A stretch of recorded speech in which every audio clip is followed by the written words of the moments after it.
Abort that mistake. The first grandchild of this family must be your sister's. My mom screamed frantically, swinging her heavy brass-locked handbag directly at my 4-month pregnant belly. My husband lunged forward, taking the full force of the lethal blow.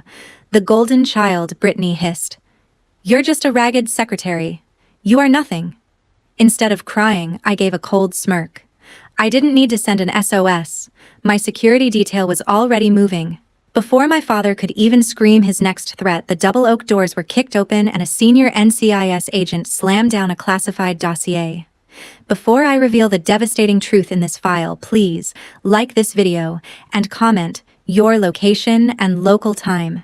Stick around, these secrets will destroy everything my family built. The absurdity of my sister's accusation and my mother's violence sucked every molecule of air from that private dining room. Champagne pooled across the white linen tablecloth from an overturned flute. Someone's fork clattered off a plate. But behind my ribs, something familiar clicked into place. Not panic. Protocol. My brain shifted into the cold, surgical clarity I knew from standing over a tactical sand table before a combat operation. Every face in the room became a variable. Every exit became a route. And the classified dossier Thomas Vance had just delivered became my loaded weapon. Thomas stood in the doorway, 6'2" of federal authority in a charcoal suit. Senior Special Agent, Naval Criminal Investigative Service.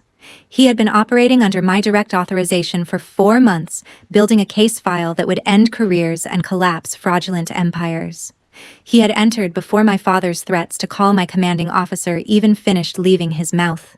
His boots had crossed the threshold in measured, unhurried strides, walking directly past Howard's outstretched arm, ignoring my father's bark, the way a wolf ignores a yapping terrier. Without a word, he placed the intelligence dossier stamped confidential into my hands, inclined his head once, then stepped back to guard the double oak doors. He folded his hands behind his back. His eyes swept the room the way a sentry sweeps a perimeter. I swung my arm and slammed that dossier onto the banquet table right on top of the spreading champagne puddle. The wet thud silenced every voice. Pages stuck to the soaked linen. My father's mouth hung open mid-sentence. My mother's hand froze in midair, still raised from the swing that Connor had intercepted. "Mom," I said, and my voice came out with the flat, cutting precision of a drill instructor issuing a final warning. "Before you try to assault me again, read the medical file in there." "May." Brittany's face drained to the color of candle wax. She lunged across the table, fingers clawing for the documents, knocking a breadbasket onto the floor. But Connor was faster. His surgeon's hand caught the edge of the dossier and pulled it back to my side. Brittany's fingers closed on nothing but wet tablecloth. I opened the file myself. I did not need to read it. I had memorized every line during the 4 months of NCIS surveillance.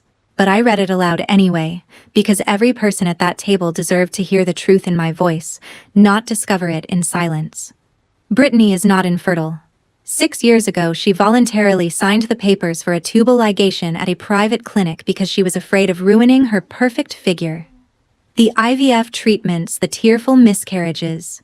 It was all a performance to drain $250,000 from our parents for shopping sprees.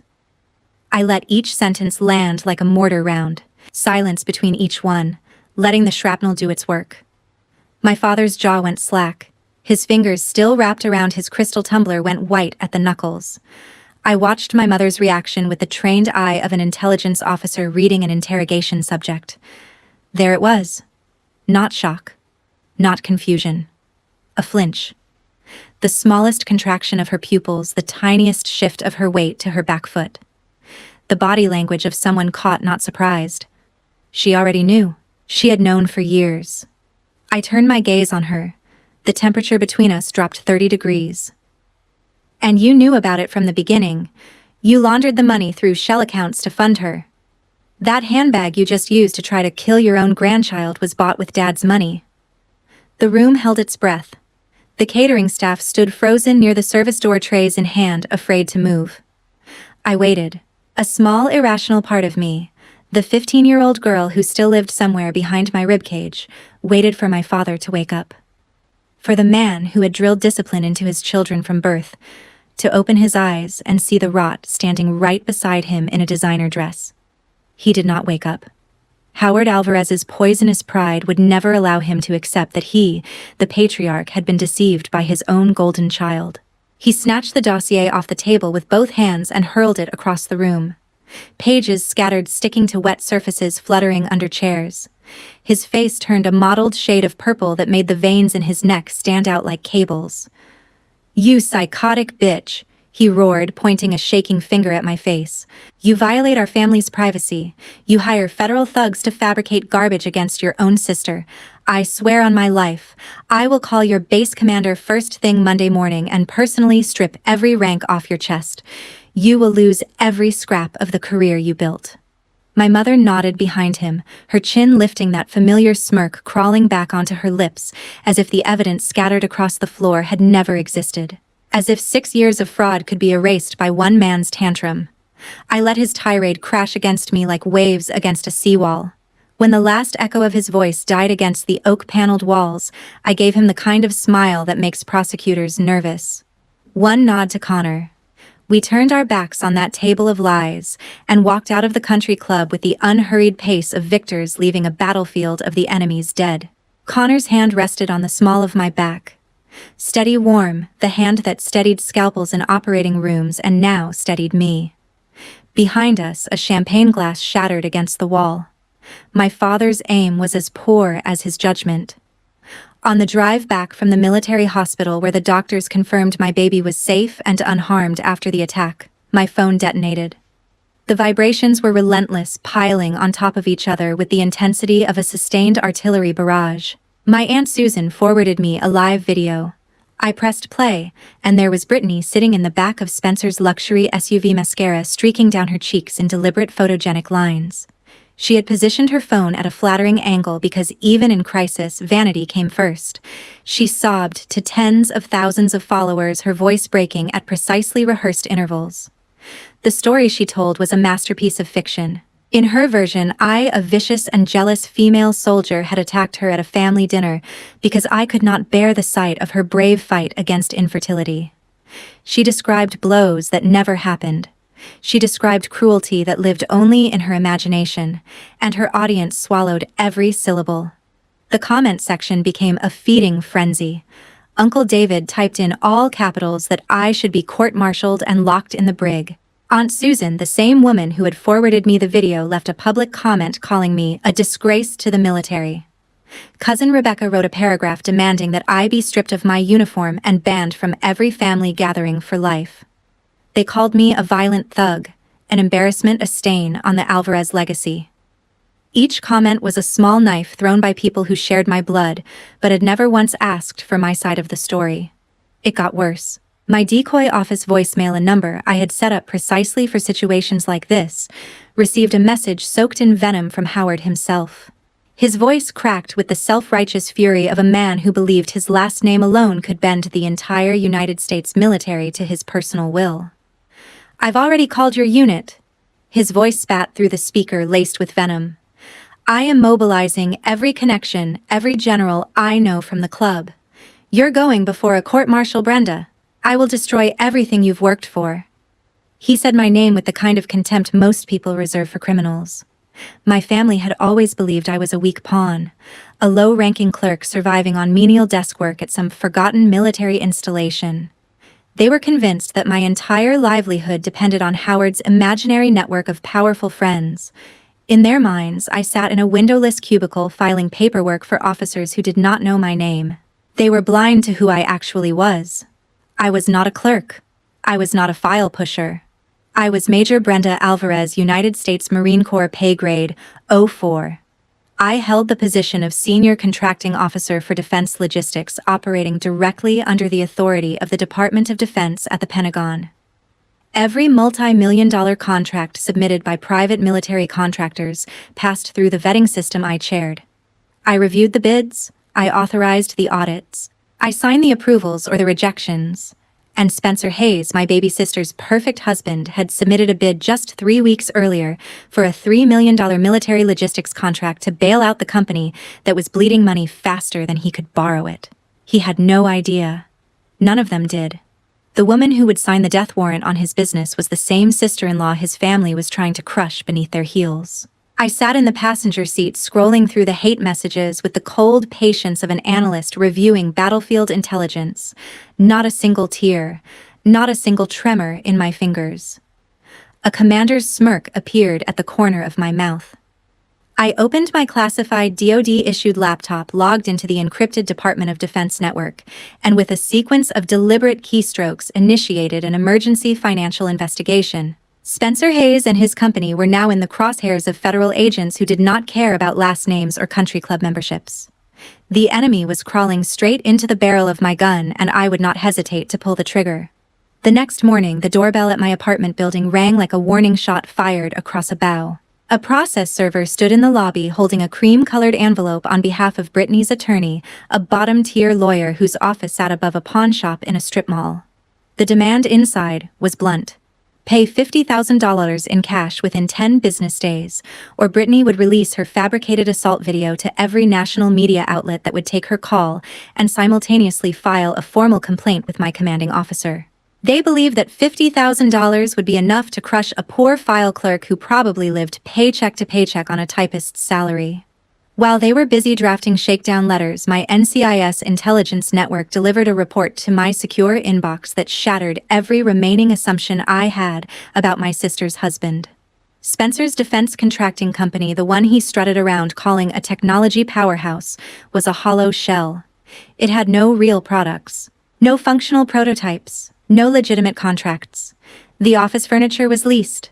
The employees were temps. And buried in the financial trail that Thomas Vance's team had traced across 3 continents was the darkest secret of all. Spencer had taken $400,000 from my father's retirement savings under the cover of capital investment for military equipment manufacturing. He told Howard the money would double within a year. Instead, Spencer had wired every dollar of it to an offshore gambling account in the Cayman Islands and lost the entire sum within 72 hours at a virtual blackjack table. My father's retirement, his safety net, his future incinerated by his own son-in-law's addiction. Building security called up to report that Brittany was in the main lobby staging a one-woman theater production for my neighbors. She was sobbing against the concierge desk, mascara running on cue, telling anyone who would listen that her violent, unstable sister had threatened her life, and she had come to beg for peace. 2 residents had already stopped to comfort her. I pulled on a plain dark jacket, slid my hands into the pockets, pressed my shoulders back into the rigid posture drilled into me at officer candidate school, and took the elevator down. The security guard at the desk, a retired Army sergeant named Ray, who had seen enough drama in his career to spot a performance, gave me a single nod as I crossed the lobby. He had already reviewed the building's camera footage from the previous day. He knew who was lying. Brittany saw me step off the elevator and pivoted, jabbing a manicured finger toward my face, her mouth already forming the shape of her next accusation. I did not give her the chance to finish a single word. My eyes locked onto her with the kind of focus that makes people stop mid-sentence, the gaze of someone accustomed to delivering orders that cannot be questioned. I pulled a white envelope from my jacket pocket and pressed it firmly into her sternum hard enough that she had to take a half step backward. "Take it and read. Go home and ask your perfect husband how much your lives are worth." Brittany ripped the envelope open with shaking fingers. Inside were photocopied bank transfer records pulled directly from the NCIS case file, every critical line highlighted in bright yellow marker. The trail was unmistakable. $400,000 wired from Howard Alvarez's retirement account to Spencer Hayes's shell company, then immediately forwarded to an offshore gaming platform registered in the Cayman Islands. The transaction dates, the account numbers, the withdrawal confirmations, all laid out with the precision of a federal prosecution exhibit. The color drained from my sister's face in real time.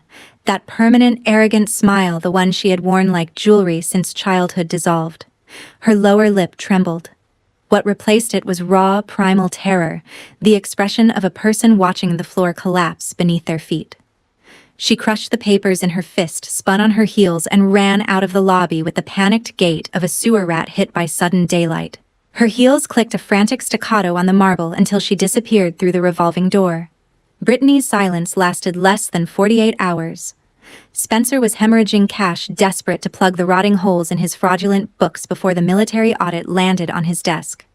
So they built their most despicable trap yet. Howard called me the next afternoon, his voice cracking with the unhinged desperation of a man losing control of every narrative he had ever constructed. "Brittany is in the emergency room at Wellington Medical Clinic," he screamed into the phone. "She is suffering from severe psychological trauma because of your stunt in the lobby. The doctor is recommending a last-chance experimental IVF package and it costs $100,000. I am ordering you to liquidate your military pension immediately and hand the full amount to Spencer." I listened to the sheer audacity of his demand. Not $15,000, not $20,000, $100,000. Every dollar I had earned through a decade of deployments, field rotations, and the kind of service that left marks on my body and my mind. "My own funds are temporarily tied up in Spencer's logistics company," he added without a single shred of embarrassment. Tied up. That was his word for gambled away in a Cayman Island casino by his son-in-law. I let him finish. When the line went quiet, I said 4 words. "I will be there." Not because I intended to pay, because I needed to look them in the eyes when I burned their scheme to the ground. I drove straight to Wellington Medical Clinic. The building was all glass and polished stone, the kind of place that charged $500 for an aspirin and called it premium care. The parking lot was full of German sedans and luxury SUVs. Spencer's black Range Rover sat in a handicapped spot with no placard. Of course it did. In the waiting room, my mother stood like a toll collector at a bridge. Her palm was open, her fingers outstretched, her chin tilted at the angle of a woman who believed the world owed her tribute. She did not say please, she did not ask. She demanded money the way a highway robber demands a wallet. I walked past her outstretched hand as if she were a piece of furniture. I picked up the clinic's printed service brochure from the acrylic display near the reception desk, a glossy trifold that listed every fertility package Wellington offered with prices in bold black numbers. I held it up at eye level high enough for every person in that waiting room to see. My voice filled the space with the precision and volume of a parade ground command. "The most expensive IVF package here costs $15,000. The $85,000 difference is to bail out the rotting corpse of your precious son-in-law's company. He gambled away $400,000 of Dad's retirement money at an offshore casino, and now you people want to rob a military officer's pension to plug that hole." The waiting room went silent. 2 nurses behind the glass partition stopped typing. A man in a blue surgical gown looked up from his clipboard. My mother's face contorted into a mask of fury so extreme it barely looked human. She erupted, her voice bouncing off the clinic walls. "You pathological liar!" she shrieked. "You are a jealous, bitter monster. You would rather destroy your own sister's chance at motherhood than let anyone else in this family succeed." Her voice bounced off the clinic walls and down the corridors. I did not move. I did not blink. From inside my jacket, I pulled out a folded document bearing the official seal of a federal court. A formal investigation subpoena issued through NCIS ordering the preservation of all financial records related to Spencer Hayes and associated entities. I held it 6 inches from my mother's face. "Read it, so you know exactly who you're about to face." Barbara's hand came up fast. She slapped the subpoena out of my grip with enough force to sting my wrist. The document floated to the marble floor landing face up under the fluorescent lights. She cursed me. She told me I would die homeless, alone, rotting in a gutter without a single person who cared, whether I breathed or stopped breathing. Her words came from a place so deep and so dark that I understood in that sterile clinic corridor that the woman standing before me had never loved me. Not when I was 5. Not when I was 15. Not now. I bent down with deliberate calm, picked up the subpoena with 2 fingers, brushed it once against my sleeve, folded it neatly, and returned it to my jacket pocket. I turned on my heel. My boots tapped a steady rhythm across the marble as I walked out of Wellington Medical Clinic for the last and final time. Every chance to save themselves that I had offered, they had slapped away with their own hands. That mercy was now extinct. I had assumed that the rot in my family stopped at greed and vanity. I had calculated for selfishness, for narcissism, for the petty cruelty of people who measured love in dollar signs. I was wrong. The most unforgivable crime came 4 weeks later at the Naval Medical Center. Connor and I walked through the hospital doors carrying the kind of quiet joy that only expectant parents understand. We were there for the 20-week ultrasound, the milestone scan, the day we would learn whether our baby was a boy or a girl. Connor had taken the morning off from his surgical rotation, and his hand was warm around mine as we crossed the reception area. Corporal Sarah Jenkins sat behind the medical check-in desk, and something in her face made me stop 3 steps from the counter. Confusion. She scanned her screen twice, then a third time, her brow creasing deeper with each pass. When she finally looked up at me, her voice was barely above a whisper. My appointment had been cancelled. The system log showed a digital override. Someone had bypassed the military's MHS Genesis security portal, using my social security number and date of birth, details my mother had memorized. They had instructed the facility to cancel all prenatal care, submitting a fabricated claim that I was terminating the pregnancy. The floor beneath my boots turned to sand. I gripped the edge of the counter and the world listed sideways. My own mother, Barbara Alvarez, had used my personal identification information, my date of birth, my service number details she had memorized years ago to impersonate me over the phone. She had penetrated the military medical system and stripped away my prenatal care as an act of calculated revenge. She had reached through the phone line and wrapped her fingers around my unborn child's right to medical protection, and she had ripped it away. For the first time in my entire career, the iron armor of a Marine Corps officer cracked wide open. I did not sit down. My knees simply gave way, and I dropped into the waiting room chair like a puppet whose strings had been cut. A sound came out of my chest that I had never heard before. Not a scream. Not a sob. Something between the two. Raw and guttural, the kind of sound that comes from a place deeper than language. Connor was on his knees in front of me instantly, his arms pulling me into his chest, his hand cradling the back of my head. I pressed my face into the fabric of his uniform collar, and I felt the dampness of my own tears soaking through the cotton. His muscles were rigid. The tendons in his jaw stood out like steel cables. His eyes, which I could not see but could feel, burned with the kind of rage that belongs to a man who would walk through fire for his family and knows exactly who started the blaze. Those tears lasted exactly 2 minutes. I counted them later because even in collapse, some part of my training never stops measuring time. When I lifted my face from Connor's shoulder and wiped my cheeks dry against my sleeve, the woman who had broken down in that chair was gone. She had died. Something else rose to its feet in her place. Something with no mercy left to spend and no forgiveness left to offer. A war machine running on cold, concentrated fury. I marched down the corridor. Each boot strike hit the linoleum like a countdown ticking towards 0. I pushed open the door to the office of Colonel David Miller, Director of Hospital Security, without knocking, without saluting, without any of the courtesies that normally governed interactions between ranks. I placed both palms flat on his desk, leaned forward until my face was 18 inches from his, and spoke in the voice of a woman who held authority from the Pentagon itself. I demanded the recorded phone call. Every call to the scheduling line was logged and archived. Colonel Miller did not argue. He made one call to his communications team, and within 15 minutes the audio file was transferred to my secure device. I pressed play. My mother's voice filled the room, unmistakable, using my name, my service number, my date of birth, calmly instructing the scheduler to cancel all prenatal care for Major Brenda Alvarez, impersonating a military officer. A federal crime. I saved the file, opened my encrypted messaging application, and forwarded the recording to my father. I attached one sentence: "Get ready to visit your wife in a federal prison."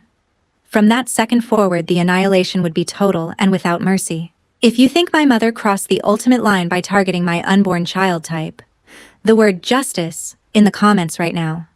And make sure you hit that subscribe button, because I am about to take you inside the Pentagon and show you exactly how I tore their fraudulent empire down to the studs. You will not want to miss this. The morning of the contract assessment arrived like the first minute of a planned offensive.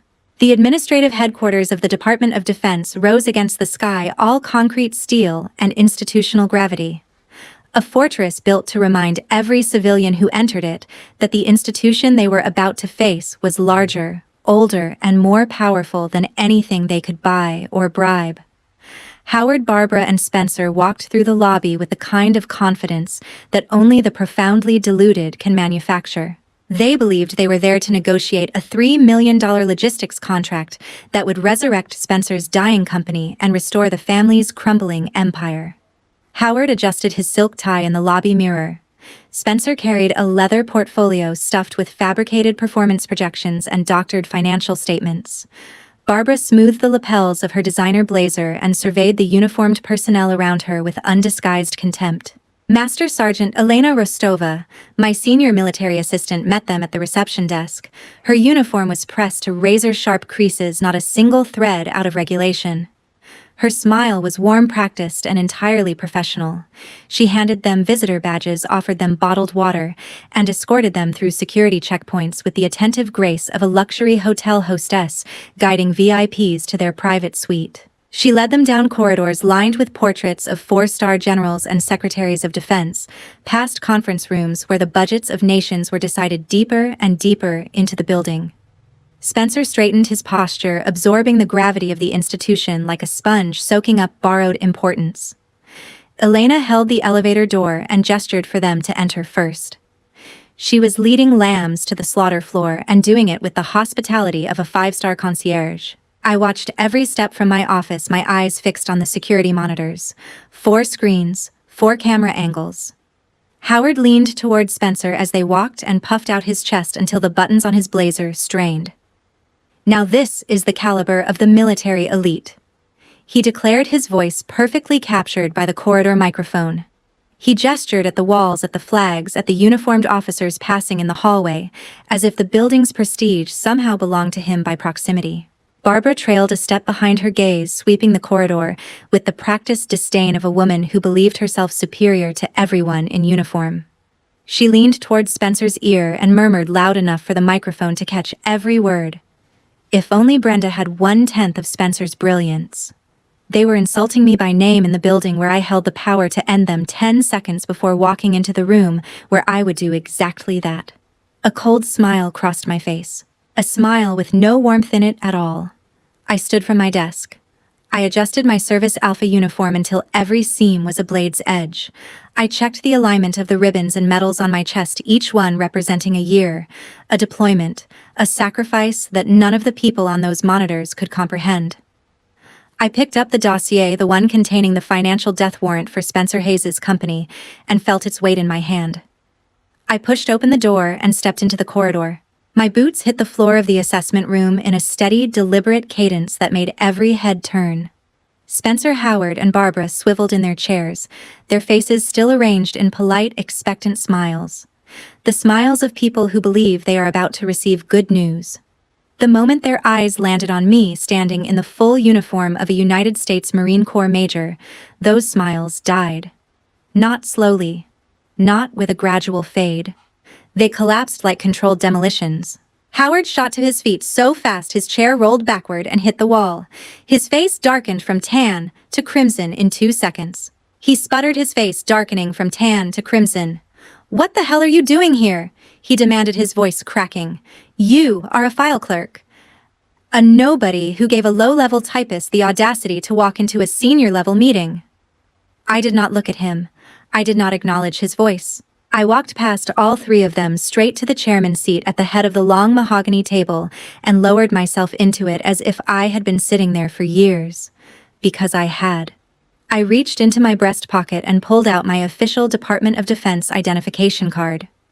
I held it for 1 second between my thumb and forefinger, letting the overhead light catch the embossed gold lettering, and then I slammed it flat onto the table. The crack of hard plastic against polished wood split the silence like a rifle shot.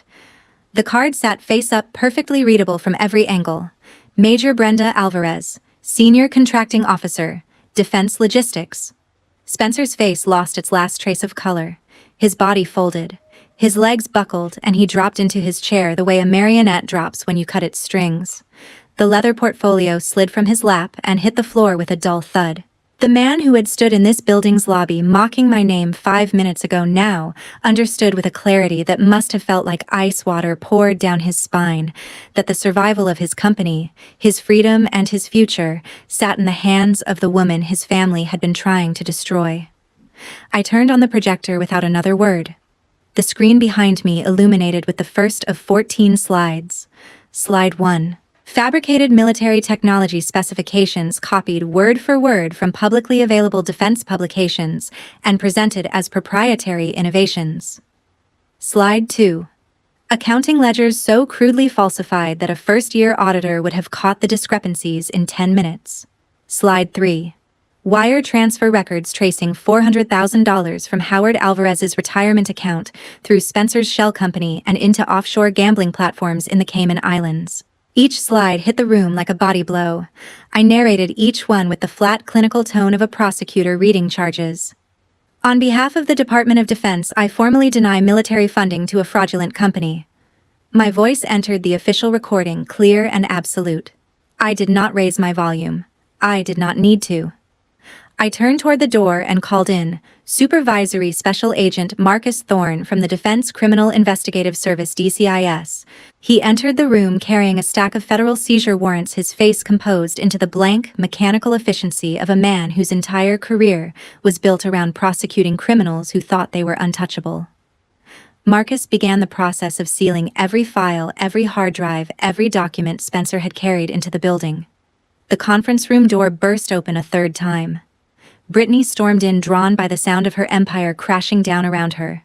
She took one look at the projector screen, at Spencer's ashen face, at the federal agent sealing boxes, and deployed her final weapon. She grabbed her stomach with both hands and screamed, her voice cracking with theatrical desperation. "I'm pregnant. The IVF worked. A pathetic last-ditch deception." Howard snatched at the lie like a drowning man lunging for driftwood. He straightened his spine and jabbed a finger at me. "I will host a gala. I will rally private investors and crush this petty vendetta." He bellowed, his voice bouncing off the walls of the government building he had been praising 5 minutes earlier. "You are no daughter of mine. I disown you right here, right now." I let his words wash over me like rain off a poncho. I turned to Marcus Thorne and gave a single quiet order. "Complete the prosecution file, every charge, every count." 3 weeks ground past. Inside the Alvarez household, the denied contract and the shadow of NCIS surveillance pushed Howard to the edge of financial and psychological collapse. He sold off assets at fire sale prices. He borrowed from sources that no respectable man would approach, the kind of lenders who charged interest in threats rather than percentages. He scraped together $100,000 through sheer desperation and poured every dollar into one last bet. A lavish baby shower at the 5-star St. Regis Hotel, designed to project the illusion of unshakable wealth and family stability to a hand-picked audience of private investors. The gala was a trap for rich men's wallets. Spencer needed those investors to believe the company was thriving, and Brittany's pregnancy was the centerpiece of the performance. Barbara sent me a text message dripping with contempt, forbidding me from attending and declaring, with a crown emoji at the end, "Brittany is the real queen." They did not understand that I had given them the rope on purpose. Every dollar they borrowed, every investor they courted, every lie they told on that stage, dug their grave deeper and added federal charges to the pile. I had let them set the trap so they would bury themselves in it. On the night of the gala, the St. Regis ballroom overflowed with imported Orchid's top-shelf champagne and the polished faces of investors who smelled opportunity. Brittany moved through the crowd in a form-fitting designer gown, her perfectly round 6-month belly leading the way.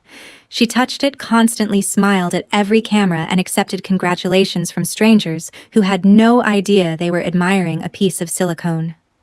I dressed in my dress blue uniform. Every brass button polished until it threw light, every ribbon and medal aligned to the millimeter. Connor stood beside me in his own dress whites, a lieutenant commander in the United States Navy Medical Corps, his chest carrying its own row of decorations earned in combat field hospitals. We walked through the St. Regis entrance side by side, and the ballroom fell silent in waves like a stone dropped into still water. Heads turned. Conversations died. 2 military officers in full ceremonial dress, uninvited and unannounced, radiating a presence that made the champagne flute stop halfway to painted lips. The power shifted in the room so hard you could almost hear it crack. Howard saw us first. His face went from shock to fury in a single heartbeat. He signaled frantically to the hotel security team, jabbing his finger toward us, ordering them to remove us from the premises. Connor did not raise his voice. He did not rush. He reached into his breast pocket, produced his military credentials alongside a sealed federal arrest warrant, and held them steady for the security guards to read. The guards read the warrant. They looked at each other. They stepped back. Every exit in the ballroom sealed simultaneously as NCIS and FBI tactical teams materialized through the service doors, the kitchen entrance, and the main hallway. Agents in dark suits and tactical vests fanned out with practiced precision, forming a perimeter that closed every route of escape. The ballroom went dead silent. 300 guests froze with glasses in hand. The string quartet stopped mid-note.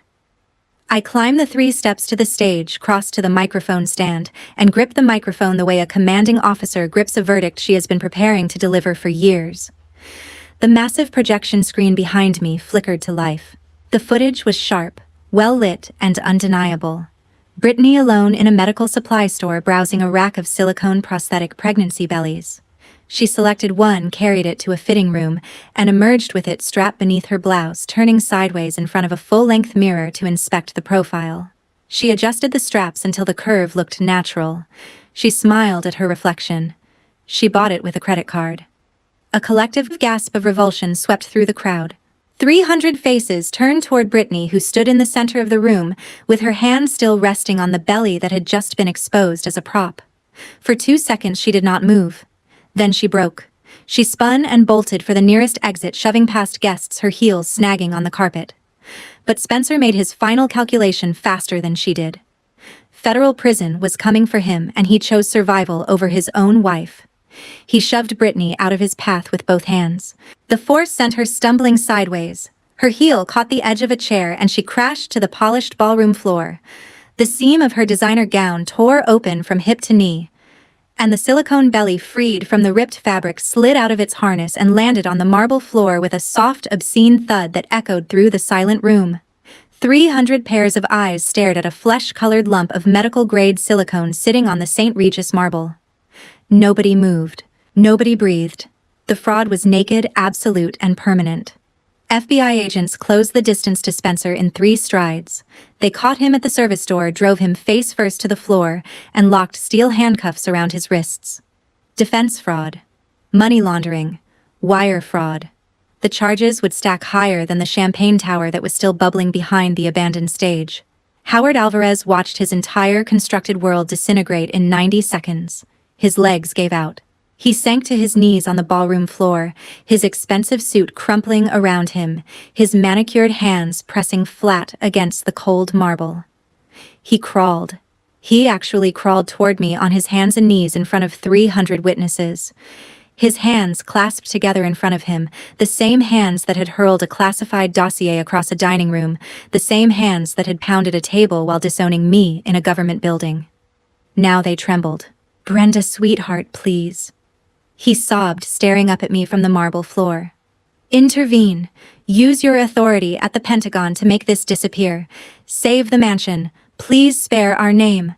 His voice was thin, broken, wet with the kind of tears that come not from remorse, but from the sudden, suffocating realization that power was never his to wield. He had confused authority with love, and discovered kneeling on a ballroom floor in a ruined suit that he had neither. I looked down at the man who had raised me, disowned me, threatened to destroy my career, and never once in 33 years told me he was proud of me. My eyes held nothing but the cold, immovable weight of justice that had been earned, documented, and delivered through proper channels. I stepped past him without a word, took Connor's arm, and walked out of the St. Regis into the night air. 6 months later, the final reports crossed my desk. Spencer Hayes received a lengthy federal prison sentence for defense fraud and money laundering. His name entered the public record as a convicted felon. Brittany filed for bankruptcy within weeks of the arrest, her social media empire deleted overnight. Her reputation destroyed beyond any possibility of reconstruction. She moved into a 1-bedroom apartment in a part of town she used to drive through with her windows up and doors locked. My parents lost everything. The mansion was seized. The cars were repossessed. The country club revoked their membership. Howard and Barbara Alvarez lived in the quiet, grinding ruin that comes when every lie collapses at the same time, and there is nothing underneath. I was sitting in a room flooded with morning light, my healthy baby girl cradled against my chest. She was 3 months old, and her fingers wrapped around my thumb with a grip that already reminded me of her father's hands, steady and strong, built for holding on. Connor leaned over the back of the chair and pressed a gentle kiss to my forehead. The nursery smelled like clean cotton and baby powder. The window was open, and a breeze carried in the sound of birds from the oak tree in the yard of our new home, the home we had chosen together in a neighborhood where nobody knew the name Alvarez and nobody cared. My phone screen lit up on the side table, a voicemail notification. I picked it up and pressed play. My mother's voice filled the nursery, raw and fractured, begging for forgiveness through sobs that sounded like they had been building for 6 months. "Brenda, please," she sobbed, her voice raw and pathetic. "I was wrong. We have nothing left. I'll do anything, just please help us." I held the phone and listened to the entire message. No anger rose in my chest. No sadness pooled behind my eyes. No part of me softened or wavered. I looked down at my daughter's sleeping face, at the small crease between her eyebrows that appeared when she dreamed, and then back at the phone screen. A calm, steady smile settled across my lips. I pressed delete. The voicemail disappeared permanently. I set the phone face down on the table, pulled my daughter a fraction closer to my heart, and watched the morning light move slowly across the nursery wall. The darkness had been destroyed, and this life, this quiet, unshakable peace, belonged to no one but me. Thank you for letting me share my story with you. If you loved watching this family of frauds get exactly what they deserved, please give this video a thumbs up and share it with someone who appreciates a flawless revenge. Do not forget to subscribe to the channel and turn on notifications so you never miss another story. Let me know down in the comments which moment of karma was your absolute favorite. I will be reading them all.